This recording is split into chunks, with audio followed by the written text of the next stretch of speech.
warm welcome to Wisdom from North, a place where we're diving into the deeper meaning of life and asking the big questions. My name is Jannecke, and today I'm in Copenhagen, sitting here with Avalon Khan, who is a recognized Danish motivator, speaker, inspirator. She does workshops or playshops, as she calls them, and she helps women that are connected with their hearts to thrive in their businesses and do what they really love to do, and also incorporate more passion and pleasure in their lives. Hello, Avalon. Welcome. How are you? Hello, beautiful. I'm very, very good. It's such an honor to be here. You know, I just met you yesterday and I really felt that I needed to interview you because you had this aura of joy and and you speak a lot about the heart, and I really felt it was so authentic with you because just your Facebook page just lights up and it's really, really inspiring, and of course we want more of that. But I want to start about your background, because I know it wasn't always like that, because you used to listen to everybody else but yourself. Yeah, so true. Yeah, I have most of my life I have been very aware of outer conditions, so I was very aware of how other people perceived me. So I really just wanted to be loved. So I was just, okay, if I do like that, then they would like me. If I go there, then they would love me. Like always seeking love and approval from outside and not knowing that I had to find it from inside. So I was, so the turning point for me was really like when I stopped doing that and stopped being a pleaser and trying to make everyone else fill my own cup up. If you have probably heard this expression of that you have to fill up your own cup, and you guys watching this, if you haven't heard this, I believe that we are this container of energy and love, and if we keep expecting other people to fill up that container, then it will always it will keep being empty, because it needs to be filled up from inside, and then you can share from the overflow.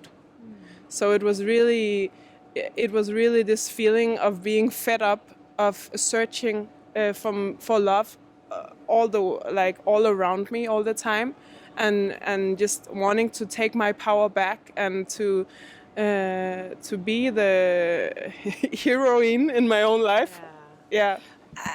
But that didn't happen overnight. No. Because you went to India and had Yes. no idea where you were, or what you were going to do there. Yes. Yeah, like a really big turning point in my life was 5 or 6 years ago, when I was actually a nanny at a family, and I was just so fed up with everyone telling me what to do, and I couldn't say no. I just kept saying yes, yes, yes, I'll do that, okay, I'll do that, I'll do extra, and I just, inside my soul was just screaming, Avalon, now you have to stop this. Don't do all that for everyone else all the time. You have to listen to me now. You have to do something good for you. So I bought this ticket to India, and I was sitting in Kastrup in the Danish airport and just thinking, what are you doing? Like, you just go away for 6 months to India all by yourself. Everyone was really scared. You could get raped. You could get people could steal from you. And I was just sitting there. I gave my mobile and my computer to my mother, because I didn't want to bring any electronics, because I just wanted to be there with myself. And it was the first time I asked the universe, okay, what am I doing? And then I just got this clear message from out of nowhere from the universe. You're here to follow your heart. That is what you're going to do for this next 6 months. For the first time in your life, then you'll just listen to your heart only and not doing anything else, not listening to anyone else, just you. So powerful. Yeah. And then what did you do for 6 months? Yeah. And actually I only had 6,000 kroners on my account. I don't know if people, so it's like what, $1,000 or something? Yeah, for 6 months. So I just started in South India, and then I met some people there. Then I was working at this vegan cafe in Goa, and volunteering there and staying there for 2 months and meeting all these beautiful people, going to nonviolent communication course.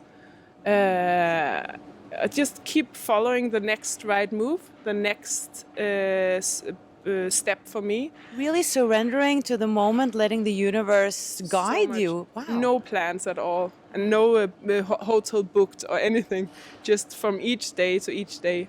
So what did you learn from this that you brought now into your business? Yeah, I really, really learned that I could see, because you know that feeling when you're out traveling, then you can try experiencing with these new personas. So you can just let go of all the facades that you have had before and just be who you truly are. And I was really doing that, and I saw how well people connected with that.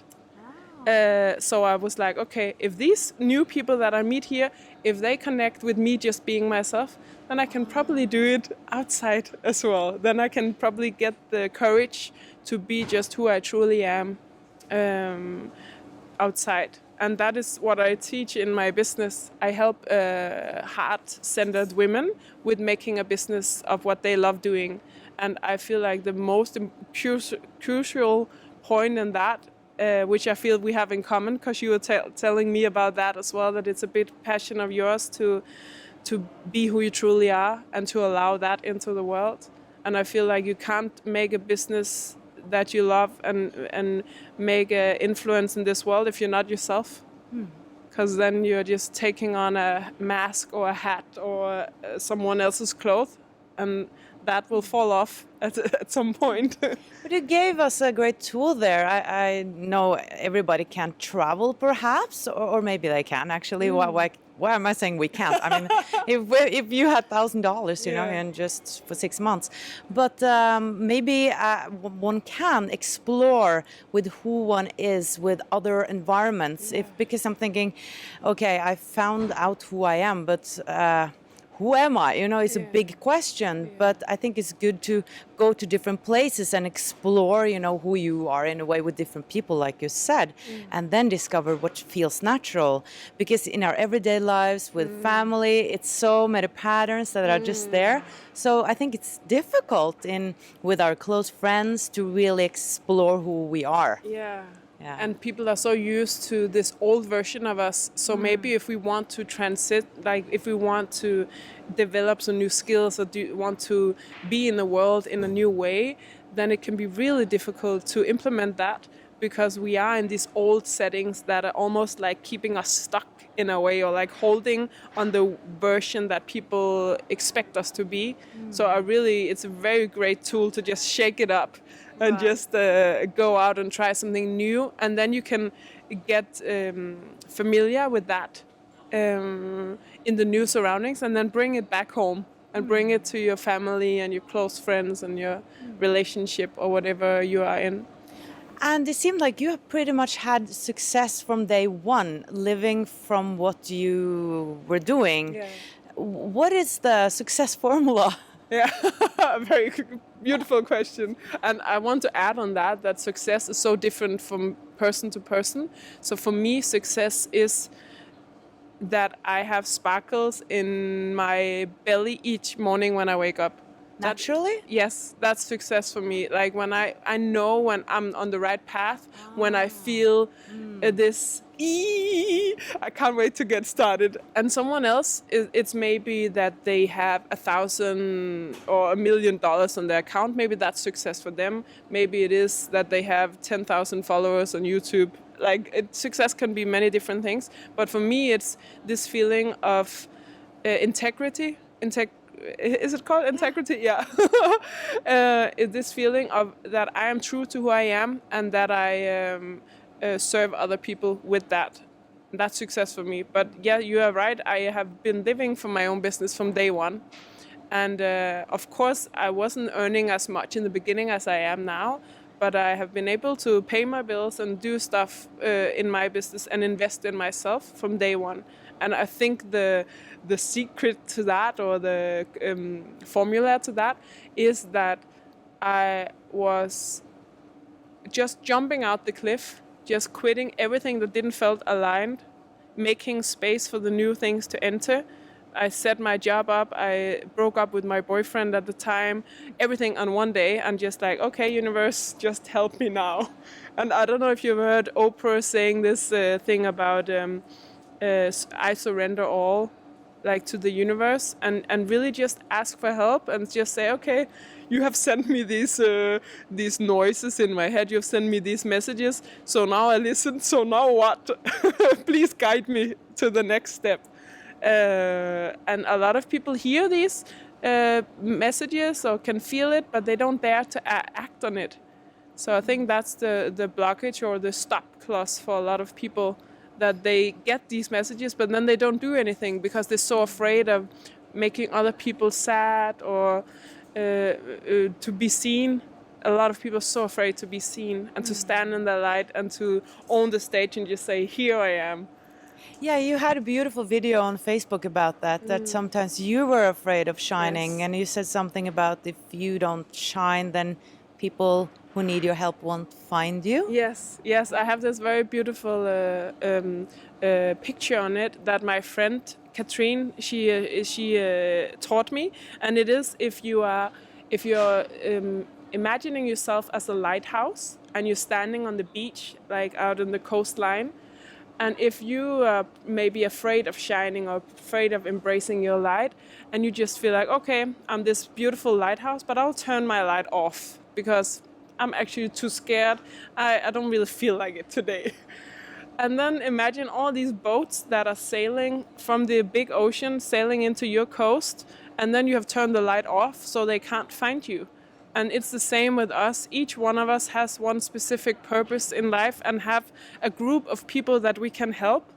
And if we turn our light off, all these people are just craving and just looking around and just like, hey, where is this person that can help me, that can give me the next steps? So I always use that picture when I get afraid of doing the next step, because I feel like, okay, Avalon, there is some people out there that is longing for you to step up now and do your thing and serve the world in the way that you are meant to do. It's so beautiful. It helped me too. I loved it. But sometimes we need to think those thoughts, because I think we are afraid, a lot of us, to shine more than not to shine in a way. It's safer to stay down. Yeah. And that's, I think we have this default mechanism in our brains as well, that it has been like this, it's safer to be like that instead of getting up like there. Here, because you're like, oh, I'm not used to it, so I'll just go down again. Yeah. Yeah, and also you get a target. You become a target when you stand out. Then people can suddenly see you and pick at you and be after you. So that's also what a lot of people are afraid of. So when you work with women who do have heart businesses, you call it women who are connected with their hearts. Why do you think some struggle with getting people on their workshops and everything, on succeeding the way they want? Like, what is the most common thing that you work with them with? Like the most common thing I work with everyone about is alignment and energy. That's the two key points for everything in life. Like we were talking about this before the interview, about this thing about, if you have good energy, if you are radiating good energy, then everyone wants to be around you and wants some they just get curious. They would just find their way to you by themselves. And the other thing is alignment, and that was what I was telling about, this thing about creating space for the new opportunities to come into your life. So if you keep grabbing on to all these things that's out of alignment, your relationship, if that doesn't feel good in your stomach anymore, your things in your apartment, your clothes, everything around you is energy. So everything affects your energy field. So if you have a very nice energy and you are in an apartment with mold and dirty floors, and then it can't not affect you. So it's really... So I always start, it's funny because a lot of people are like, oh, but it's a business thing. So let's come to the business. Let's come to how do I write a good Facebook post, and how do I... But for me, it's all about the energy behind it. Because you have to start there, because then you clean up the fundament first, and build up from there, because you can't build a solid house on a rocky fundament that only have like one small stone to stand on. Then the house will fall apart at some point. Maybe you can get success with it, but it will always vanish again. So what I really teach the most, the women that I'm working with, is how to get aligned with themselves and how to what is it called, generate more energy in their life and in their body and in their heart. And it makes so sense, and it's like so simple but so difficult, because you're like, I have to do all that, like really think about everything in my life, and there's so many things. Like, we went to this workshop with Baptiste Pop, and sometimes our intuition says things we don't want to hear, you know. Yeah. But tell us a little bit about pleasure, because you speak about that too. Do we have too little of pleasure in our lives, like women? I really have this very funny story. We have too little pleasure.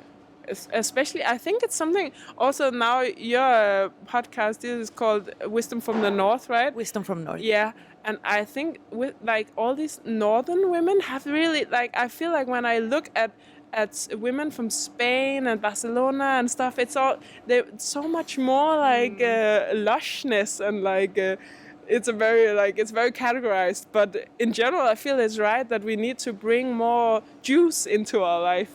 In what way? In what way? In every way possible, and really allow ourselves to be in pleasure, because so many of us is really afraid of. Don't feel that we're worthy of pleasure, or worthy of expecting the best, wanting the best from things, from life, from people, from our relations. So ways I bring more pleasure into my life is, for example, there is this Danish sweet. It's called flødebolle. It's like a chocolate. Do you know it? It's with like foam, and then there's dark chocolate around. And for me, that is just pleasure in one bite. So just bring all this, and it's not because you have to eat that all the time. You'll probably get sick if you do, but just bring the thing into your life that really makes your heart bubble, like that really makes you excited. But do you mean sex as well? Yes. Yes. Also sex. I love sex, and like more sex. More sex. And also, if you're not in relationship, then it can just be giving yourself pleasure. But really, like, if you're looking at the chakras, and the root chakra is really much connected to our manifestation field. So a lot of women, especially, are blocked in that area and are totally like dried out to be concrete. Literally. So if you. So that's not good for creation. No, and it creates blockages in our flow. If there is some part of our body that's not in flow, it doesn't have to be sex. It can also be that you're dancing with your hips, that you're doing movement where this, like your lower part of your lower chakras get activated. Then it can be getting massage. It be making pleasure with yourself, like a lot of different ways. And I feel like there's so many people having so much shame about pleasure, and I have had that myself a lot too. Is this something you teach, like how to lose the shame, or like to dare to have more pleasure in a way? I had a online group at some point called the Heart Club, and I'm opening it up again. It's not open right now, but there I was teaching that as well, and I definitely want to make more workshops and more courses on it, because I feel it's such a profound part of our body that's really easy to access, but so many people are so detached, perhaps, detached from it, and don't even think of it, and just live their whole life from up here, like some maybe from the heart, but not like having the whole body with them, and being in flow all the way up. Yeah, it's such a big question because just being a woman, you don't want to be. What you can be afraid on the street and everything, and you don't want to look too sexy because this and that, and yeah, we all know that. So I think that's some of the downsides, that we are like hiding our sexiness, or we don't dare to really shine because that's dangerous also, and it can be too. So maybe it's kind of getting that back again, that power back, that we can be sexy and embrace our whole femininity in a way. Yeah. And because sex is also just energy. It's life force. It's the life force that creates another being. It's so powerful. So I feel like it's really important to an important part to open up your energy, to open up that chakra as well, and to also be like what I was sharing before, this thing about creating the fundament under you. When you do that, I feel like then you become strong. Like when you pull your power back and really owning yourself, doing work on your body, dancing or doing yoga, whatever feels right for your body. When you do that, then your like inner power and inner strength also get stronger. So you feel more prepared to stand in your light. Because yes, you can get comments and stuff like that, but when you stand strong in you, then nobody can break you. I always see it like it's like this tree, that we have deep roots. When our self-worth is deep, then we have deep roots down to the earth, and when we only have like what is it called in English, selvtillid. Confidence? Yeah, like when we only have confidence but not self-worth, then it's like the crown, then it's up here, and then we can break very easily. So if we are like a tree, then we need to work on the roots to get down in the earth, to really center ourselves. And you can do that by walking barefoot on the ground, or doing meditation, or doing whatever grounds you. But the deeper our roots are, I feel like the higher the tree can get. Makes so sense. Yeah. And you also spoke about, which really resonated with me today, because I had to make a choice, and you were like, either if it's hell, no, okay, you say it. Okay. If it's not a hell yes, it's a no. Right. And that's pretty like, Boom, boom. there's no wishy-washy in between there. It's the most simple tool and the most difficult to do, because so many people are afraid of saying no, and of rejecting people, or of, as you said before, you had to make a decision. Oh, will it create bad things for me? Will it stop my flow? Like all these fears comes up when we do that, but it's the most important thing to say no to all the things that's out of alignment with your life, so all the right things can come in. Because if you have a whole bucket filled up with stuff that you don't want, then there is no space for all the things that you want. So you need to take out all the things that's not a hell yes. And maybe it's just a little thing lying there in the bucket in the end, but then you can start with that and then fill all the right things in. You need to be bold and dare doing that. And you mean that there's actually then never a maybe? No. I think that if you are doubting, you're never doubting. Like if you always know in your heart. And sometimes, of course, there is a lesson in everything. So everything we go through, and sometimes we stay in the relationship too long, or in the apartment, or in the business, or whatever. But there is always a lesson. But the sooner you react to it, the more flow the sooner you will get flow into your life. Yeah. Oh, makes so sense. Thank you so much. Truly inspiring, and good luck with all your wonderful work. Thank you so much. And the same to you. And thank you so much for watching, guys. Much light from beautiful Copenhagen. And remember to subscribe to my channel if you haven't before. Do it. Down and down. Bye.